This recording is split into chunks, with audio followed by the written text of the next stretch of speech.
Bienvenue dans Champions 2002, numéro 28 de cette 9e saison. Nous sommes en Allemagne, pas loin du Grand-Duché de Luxembourg, à Trèves, très exactement, devant le podium du départ du Rallye d'Allemagne et la Porta Negra, là-bas derrière dans le fond. Voilà, on va revenir au Rallye d'Allemagne tout de suite, mais avant cela, 60 secondes pour savoir ce qui s'est passé dans l'actualité, à Zolder, les Yaris Cup et les Clio Cup, et puis aussi la course de côte de Bomré. 60 secondes pour tout savoir d'un week-end. Et l'actualité, c'est la double victoire de Stéphane Lemre en Clio Cup à Zolder. Notre confrère journaliste conforte donc sa position de leader au championnat. Pendant ce temps, dans la région de Charleroi, Jean Schmitz s'est pratiquement assuré un nouveau titre de champion de Belgique de course de côte en s'imposant OM de Bomré.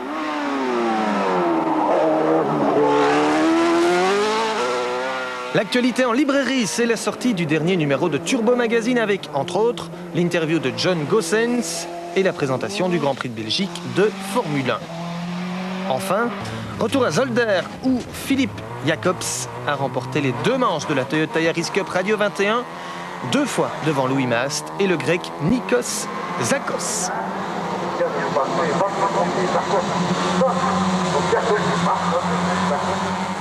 Voilà, moins de 60 secondes après, on revient devant la Porta Negra de Trèves pour ce départ du Rallye d'Allemagne. À Rallye d'Allemagne, salut Peter. À Rallye d'Allemagne, Peter Solberg. Un rallye d'Allemagne très important, c'est la 10e manche du championnat du monde des rallyes et on s'attend ici à un grand duel entre Citroën et Peugeot. Problème pour Peugeot, il ne peut pas aligner Panizzi puisque le Français s'est stupidement blessé en travaillant à la finalisation de sa salle de sport.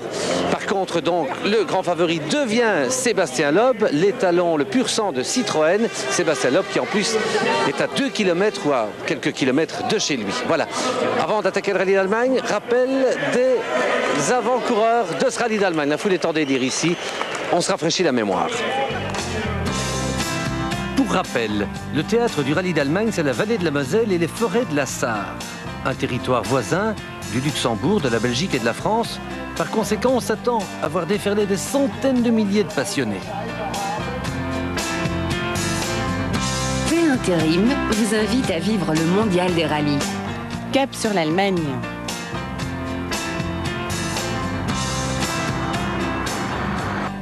Le parcours du rallye d'Allemagne, c'est de l'asphalte. Un asphalte qui devient ultra glissant lorsqu'il pleut. Lors des essais juste avant le rallye, regardez bien dans le lointain, Colin McRae est piégé.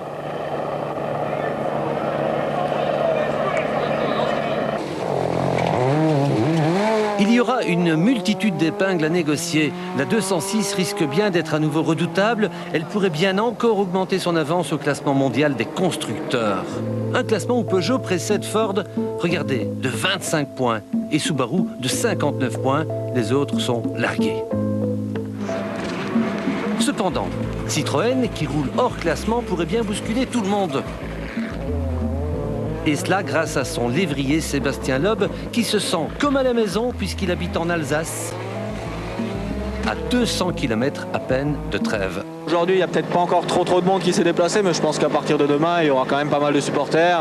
Il y aura déjà avant tout tous mes copains qui seront là et pour me soutenir, donc ça fait plaisir. Vous parlez un peu allemand? Ah, très mal, hein. Deux mots.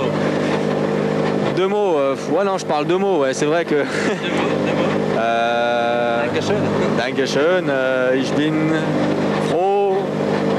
Non, j'y arrive pas en fait. Je confonds vachement, c'est vrai, je confonds vachement l'anglais et l'allemand. Je me suis vachement habitué à parler anglais. Et... Okay.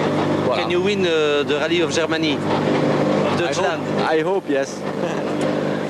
Si Loeb gagne, il pourra améliorer son score personnel. Il n'est que de 8 points. Il est très éloigné de Grenoble, dont l'énorme grappe compte déjà 47 raisins. Et maintenant, voyons les Belges. Le premier, c'est Freddy Loax en Hyundai officiel. Freddy qui voudrait tellement, mais alors tellement, pouvoir enfin terminer un rallye et s'il vous plaît, mon Dieu, prendre un point. Il paraît qu'Armin Schwartz a fait un boulot de préparation de la voiture extraordinaire, que vous n'avez plus qu'à rouler pour gagner. Voilà, c'est ça. Nous, on va essayer de rouler pour terminer. C'est vrai, c'est un rallye très piégeux, surtout avec le météo. Mais c'est pas grave, on va essayer de faire un beau rallye, pas faire d'erreur et après on verra. Deuxième Belge au départ, voici Bruno Thierry en 206 privé. Un Bruno Thierry ragaillardi par sa victoire écrasante aux 24 heures d'Ypres. Je souhaiterais ramener un bon résultat à toute l'équipe ici lors de ce rallye d'Allemagne, mais vous savez, le rallye de Chablais-Limonde, c'est une autre paire de manches, il y a beaucoup de concurrence, il y a beaucoup de voitures d'usine, donc... Ce serait quoi un beau résultat? Être juste derrière les voitures d'usine ou devant quelques-unes d'entre elles? Oui, pourquoi pas, un truc du genre, comme nous l'avons déjà fait en Grèce, on était premier privé et avec quelques voitures d'usine derrière nous. Ça serait arrêt de reproduire le truc et quelques coups d'éclat au niveau de quelques bons temps. Troisième Belge de pointe, François Duval en Ford Puma. François dispute ici la 4e manche du championnat du monde des juniors, le Super 1600. Il est en tête dans ce championnat où la bagarre est totale, mais alors totale entre 5 ou 6 pilotes capables de gagner, et ils découvrent tous l'Allemagne. Qui pourrait gagner en Super 1600, à part vous? Il faut voir, bon, nous on n'a pas beaucoup de chance au niveau des arrivées, bon, on va voir un peu ce que les autres vont faire. Bon, la voiture devrait bien aller normalement sur l'asphalte, bon, on va voir un peu si... je ne sais pas si les autres sont venus tester ici parce que c'est quand même très important, mais non, on verra après le premier jour où se constitue. Derrière François Duval, il y a encore quelques équipages qu'on suivra de près.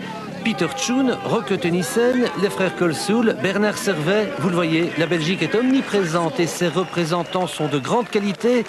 C'est Nicolas qui nous dit. Voilà, tout est dit sur les protocoles de départ à propos de ce rallye d'Allemagne. Maintenant, on peut filer vers les 9 premières spéciales de la première journée. Elles sont tracées dans les vignobles le long de la Moselle. Il paraît que c'est très beau et on va les découvrir pied au plancher.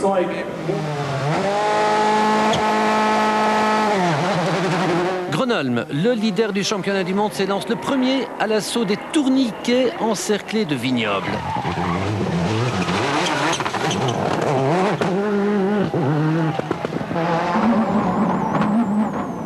Il signe le chrono de référence, 8 minutes 27 secondes et 9 dixièmes.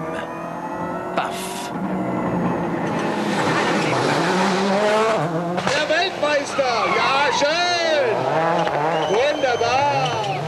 Wunderbar, champion du monde, Richard Burns passe juste derrière lui. Il signe exactement, c'est incroyable, le même chrono. 27-9. Ces deux grands rivaux se regardent déjà dans le blanc des yeux et personne ne les bat. Macrae cale son moteur et persiste donc. Solberg rate un carrefour.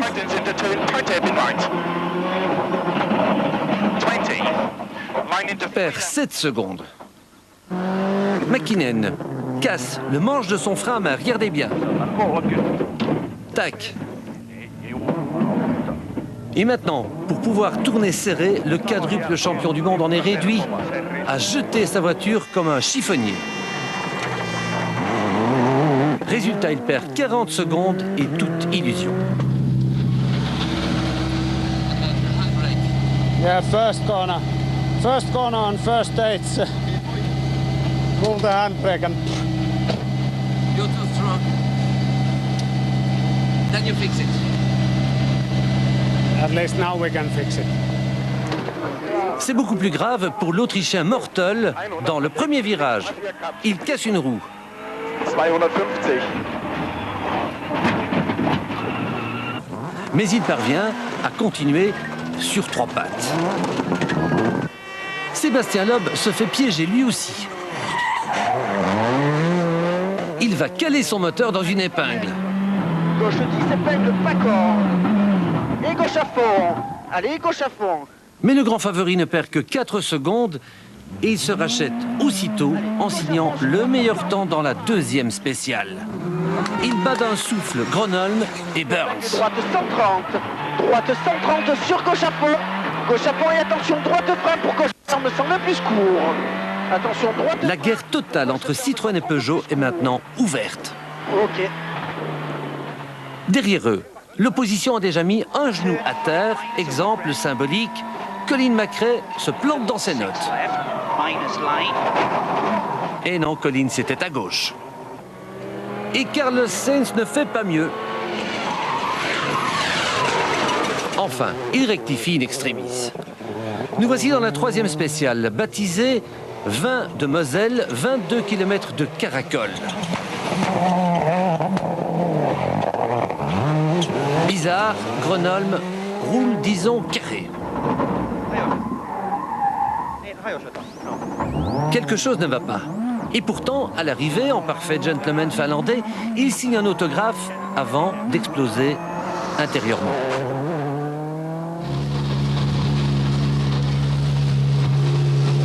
We lost the hydraulic pressure. I have to switch to... Yes. Aïe, aïe, aïe. Lot of time. 14-10, c'est son chrono. Satana. Satana, crie Grenoble. Il réalise qu'il vient de perdre une bonne trentaine de secondes sur Richard Burns, son équipier, et comme vous le savez, rival numéro 1. Un Richard Burns furieux. Certes, il bat Grenoble de 32 secondes, mais ses pensées sont ailleurs. The spectators in that stage are very, very dangerous. Very dangerous. The last about 2 kilometers from the end, they're standing very, very close to the road on 4th gear, 5th gear, doing 120 to 150 kilometers an hour, and they're right by the road on corners. You need to move the spectators or stop the stage. Sébastien Loeb est en action.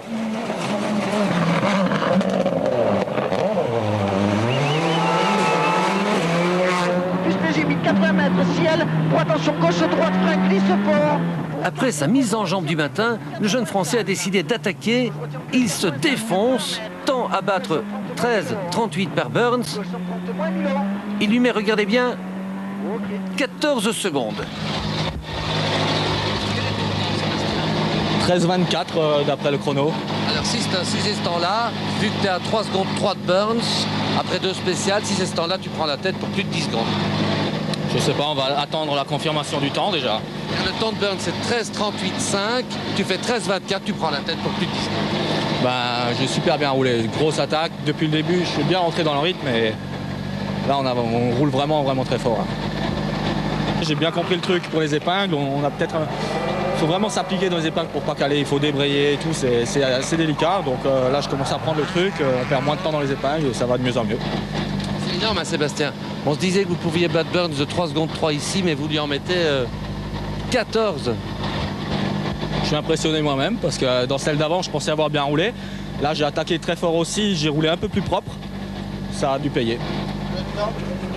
Sébastien Loeb a cogné dur, il a frappé fort. Il a assommé tout le monde, y compris son équipier Philippe Bugalski. Sébastien vient de prendre la tête. Avec 11 secondes d'avance sur Burns, il lui en a mis 14 ici. Ouais, c'est bien. Il a très bien roulé. Bravo.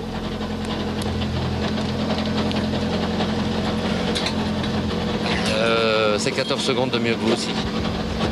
Ouais, c'est comme Burns. Donc c'est comme c'est un champion du monde, c'est pas mal. Bon, Sébastien dit qu'il a attaqué comme un fou.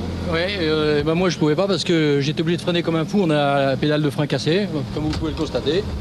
La pédale va très loin et je pouvais pas m'arrêter. Petit problème pour Bugalski, gros problème pour Pourras. Sur la troisième Xara.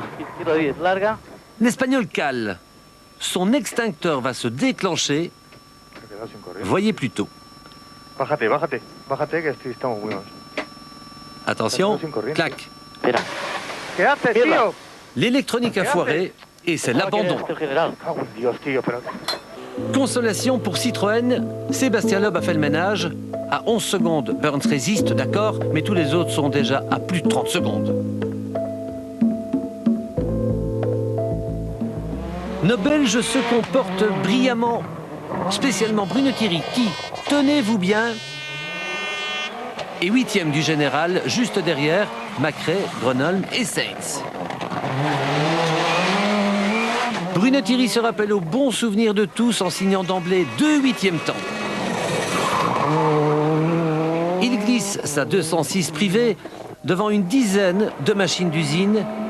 Et voici même que dans la 3e spéciale, il s'autorise un percutant 6e chrono. C'est de mieux en mieux.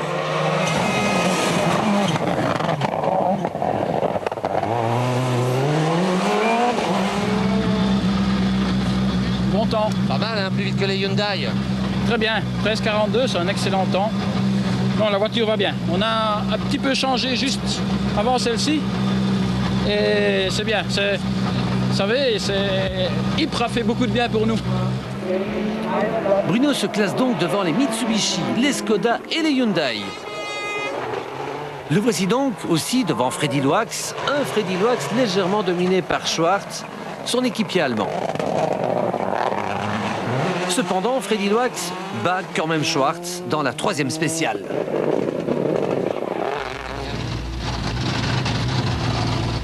Plus vite que Armin Schwartz. Ben voilà. Très, très piégeux. C'est amusant, mais c'est dangereux. Piégeux, dangereux, surtout quand on joue avec le feu. Comme Armin Schwartz, l'équipier de Freddy, qui est un peu trop excité devant ses chers supporters. Dans le classement mondial junior, François Duval est 3e. 3e malgré quelques ratés moteurs.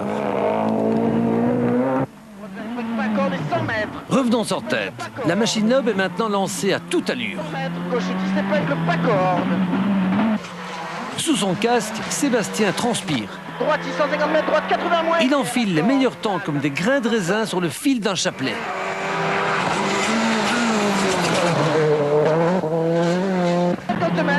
Gauche 110 plus long corps de rail. Gauche 110 plus long corps de rail, pour à fond loin au ciel. 4 scratchs. En 4 spéciales, le propulse loin devant. 100 mètres, gauche 10 épingle pas corps. Plus 200 mètres, droite 140 plus court.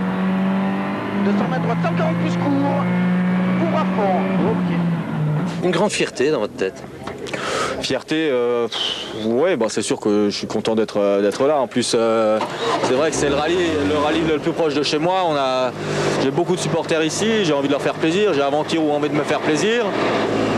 C'est un rallye que j'aime bien et puis ben voilà, on va essayer de continuer comme ça demain.